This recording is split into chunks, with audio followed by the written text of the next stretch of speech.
आप झारखंड सरकार को जाकर के बोलिए बिहार के अभ्यर्थियों को वहाँ पे अप्लाई करने के लिए देगा। जो 25,000 सीट आया है शिक्षक बहाली का, क्यों नहीं दे रहा है?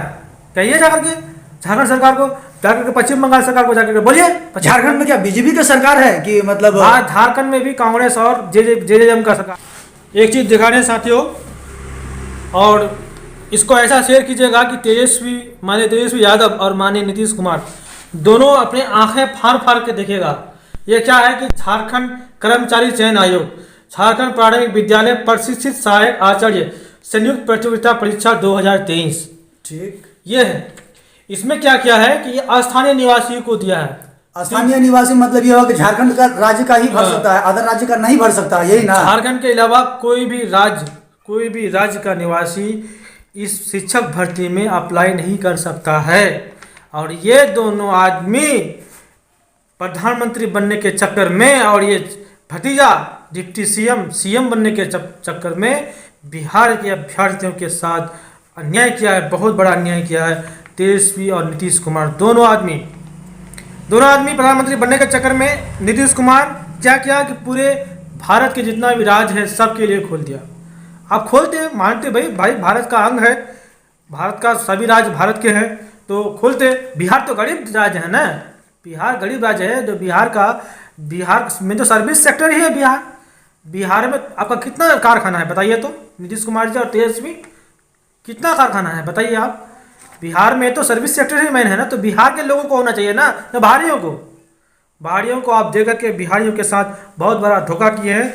और देखिए, आप जाकर के तेजस्वी नीतीश कुमार दोनों आदमी झारखंड सरकार को जाकर के कहिए कि बिहार के लोगों, आप झारखंड के लोगों को आपने बहाल किया ना, बीपीएससी टीआरई 1 बीपीएससी टीआरई 2 दोनों में आप झारखंड के लोगों को बहाल किए ना। आप झारखंड सरकार को जाकर के बोलिए बिहार के अभ्यर्थियों को वहाँ पे अप्लाई करने के लिए देगा। जो 25,000 सीट आया है शिक्षक बहाली का, क्यों नहीं दे रहा है? कहिए जाकर के झारखंड सरकार को, जाकर के पश्चिम बंगाल सरकार को जाकर के बोलिए। झारखंड में क्या बीजेपी का सरकार है कि मतलब? हाँ, झारखंड में भी कांग्रेस और जेजेएम का सरकार है। और बिहार में भी कांग्रेस तो बिहार में क्या नीति, सिर्फ इन लोगों को सिर्फ पैसा चाहिए, सिर्फ पैसा आना चाहिए कि जैसे। तो गठबंधन है कि ठगबंधन है? ठगबंधन है सब। उससे बेहतर तो बीजेपी था। ये सब सिर्फ बिहार को लूटने के लिए ये लोग गठबंधन बनाया है, सिर्फ बिहार को लूटने के लिए नहीं बनाया है। तो ये सब जो एमएलए है, कांग्रेस का एमएलए है, राजद का एमएलए है, जेडीयू का जितना भी एमएलए, जिसका भी एमएलए, आप लोगों को वोट, जितना भी एमएलए साहब जो पटना में जाकर के बिरयानी खा रहे हो, आप लोग बैठ के रहते हो जाकर के, आप लोग ये बात समझिए कि आप लोगों को वोट कौन देगा? झारखंड वाला, यूपी वाला वोट देगा या पश्चिम बंगाल वाला वोट देगा? बताइए आप लोग। बिहार का निवासी ही वोट देगा ना आपको, बिहार का निवासी वोट देगा ना। जब डोमिसाइल नीति जब बिहार का निवासी या डोमिसाइल नीति जब हटा रहा था तो आप लोग क्या सो के थे? तो बिहार में क्या चाह रहे हो? डोमिसाइल फिर से लागू हो? डोमिसाइल लागू, अब तो पूरा तो मछली खत्म कर दिया। ये पूरा बीपीएससी टीआरई 1 बीपीएससी टीआरई 2 में जितना सीट था सब तो खत्म कर दिया, बहुत सारी मछली की तरह छाक लिया, सब खत्म। अब टीआरई 3 में मौका है तो बिहार सरकार से क्या मांग करना चाहते हो वो बोलिए ना। जितना भी मौका है तो कम से कम डोमिसाइल नीति लागू करके बिहारियों को नौकरी दीजिए। 10% सिर्फ बिहारियों को नौकरी दी है नीतीश और तेजस्वी। सबसे बढ़कर ये सब एमएलए सब ना, बिहार के जितना भी जनता है सबसे अनुरोध करते हैं कि आप लोग एमएलए सबको ना भगाइए, अपने इलाके से भगाइए। ये लोग, यही लोग की वजह से आज बिहार के अभ्यर्थियों के साथ कुछ नहीं हो रहा है। आप लोग जितना भी एमएलए बिहार के जो जनता है एमएलए बनाए क्या करने के लिए? बिहार के निवासी है, बिहारियों का भलाई करने के लिए ना। आप लोग जाकर पटना में जाकर बिरयानी खा रहे हैं। जो नीतीश कुमार और तेजस्वी जो कहिएगा वही करेगा, जो नीतीश कुमार करेगा आप लोग खुद बैठ के रहिएगा। आप लोगों को क्या करने के लिए? जनता की आवाज़ को बोलने के लिए बैठाया है ना आप लोगों को पटना बिहार का इसमें असेंबली में।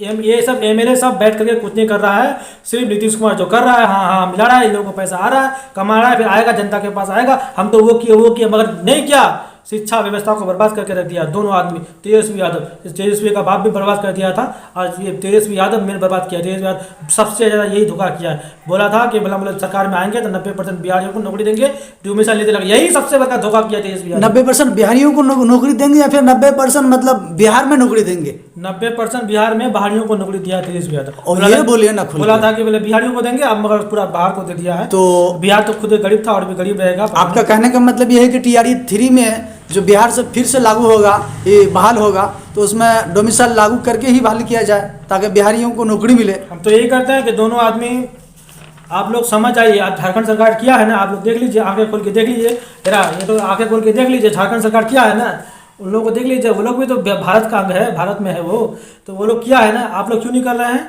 आप लोग वोट लीजिएगा हम बिहारियों से, नौकरी दीजिएगा सब झारखंड वाले को, यूपी वाले को, पश्चिम बंगाल वाले को। टीआरई 1 या टीआरई 2 में जो मतलब बहाल हुआ था, वो अभी थंब इम्प्रेशन के जरिए मिलान किया जा रहा है। बहुत काफी संख्या में फर्जी शिक्षक पकड़े जा रहे हैं। फर्जी कहानी वाली होगा जी, फर्जी वाली नहीं होगा।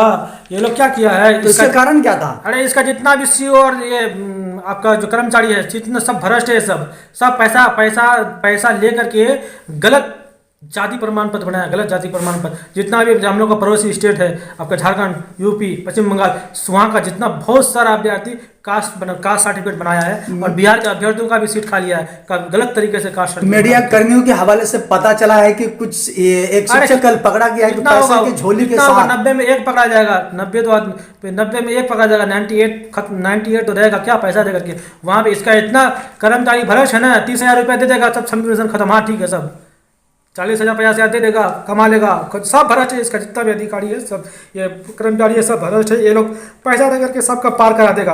अच्छा, अभी एनआईए उसके बारे में कुछ कहने के लिए चाहते हैं? क्या चाहते हैं? एनआईए उसको जीत मिलेगी सुप्रीम कोर्ट से अभी जो गया है हाल ही में? हम लोग तो दुआ करते हैं कि एनआईए को माननीय सुप्रीम कोर्ट से न्याय मिलना चाहिए, क्योंकि एनआईए के अभ्यर्थियों का कोई गलती नहीं था, कोई गलती नहीं था। ये गलती तो सरासर केंद्र सरकार का था, सरासर केंद्र सरकार का, सरासर एनसीटी का, सरासर आपका एमएचआरडी का था, सरासर मोदी गवर्नमेंट का था, मोदी गवर्नमेंट के सहयोगी जितना है उसका था, भूपेंद्र कुशवाहा का था, सबका, इन लोगों का गलती था। अब 14 लाख अभ्यर्थियों का कोई गलती नहीं था, कोई गलती नहीं था। हम ये करते हैं कि दुआ भी करते हैं, और पप्पू सर पे लड़ रहे हैं कि एनआईएस के सपोर्ट में। आप लोग जाइए, आप लोग उसको सपोर्ट कीजिए। अच्छा, इसमें अंतर बताइए तो 24 माह डीएलएड और 18 माह, इसमें क्या अंतर है? सिर्फ सरकार के लिस्ट में ही अंतर है या फिर इसमें कुछ एलिजिबिलिटी क्राइटेरिया के अनुसार अलग है? ये तो 6 माह इंटर्नशिप स्कूल में जो पढ़ाया गया था एनआईएस के द्वारा, उसको तो जोड़ा गया था। माननीय सुप्रीम कोर्ट में 24 माह और 18 माह करके के, तो हम लोग का तो डिग्री 24 माह का है। एनआईएस वाला का डिग्री तो 24 माह का है। हम जो 2018 से 2020 है, 2018 से 2017 में आया था ना, 17 से 19 है, 2 साल का है, 24 माह का है। मगर हम लोग का जो 6 माह पहले हम लोग का एग्जाम लेकर के समाप्त कर दिया था। यही कुछ गलती रह गया है एमएचआरडी और एनसीटी की तरफ से। गलती यही रह गया कि सिर्फ गजट में पेश करना था, वो पेश नहीं किया था। पता नहीं निकालना ही था, इसलिए कि कभी भी सुप्रीम कोर्ट में जाएगा तो वहाँ से निकला जाएगा। बहुत पैसा कमा लिया मोदी सरकार एनआईएस वाले से। 25,000 लगभग 20,000 रुपया 20,000 रुपया एक अभ्यर्थी से लिया है। लगभग 14 लाख अभ्यर्थी था। कितना रुपया हो सकता है सोच सकते हैं, बहुत सारा रुपया कमाया है मोदी सरकार। शिक्षा से जुड़े ऐसी वीडियो को देखने के लिए मेरे चैनल को सब्सक्राइब और लाइक करना ना भूलें, ताकि ऐसी वीडियो आप तक पहुंच सके। तब तक के लिए इजाज़त दीजिए, नमस्कार।